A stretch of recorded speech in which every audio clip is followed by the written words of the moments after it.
it's so much more easier said than done. So how does one really actually sit with it? So, yeah, I agree. It's the most challenging thing to sit with it. But if you look at, even if you just Google an emotional graph, it'll show you that emotions peak, Hmm. okay, and then they fall. But in order for it to you to experience that fall, you have to get through the peak. If you escape the peak, it won't fall. That's just the science of how emotions work, right? That's true. So knowing that is very reassuring that it will pass, right? If you sit Hmm. in it, it will pass. I think the second thing is language is one of the most powerful tools we have.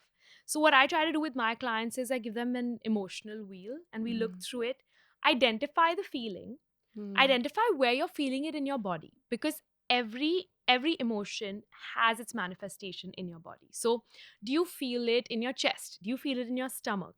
And then just breathing, tightening that part and releasing that part, naming Hmm. the emotion, analyzing your self talk, because it's not the emotion, it's also what you tell yourself about it. Hmm. So it's analyzing the self talk to do that, and that's what helps you.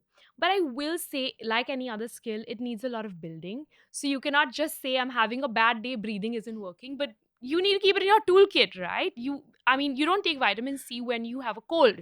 You take it building up to using it so that when you have a cold, it'll fight off infection. So, in the Right. same way, we need to keep breathing in our toolkit so that we can then use it during these times. Yeah, that makes sense. You build up to it, you become an expert at it, and then use it when you really need to use it. Absolutely.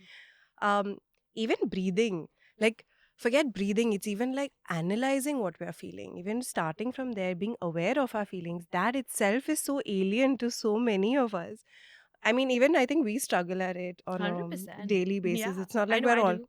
we're not constantly like, what am I constantly feeling? How am I Yeah. constantly You wouldn't healing? be able to survive if you were constantly aware, also. That's not how our bodies built. Exactly. So even as healers or even as someone in the mental health field, we're not constantly healing. You don't need to, until, as you said, right? The emotions is our compass. It will show us and direct us what we need to do.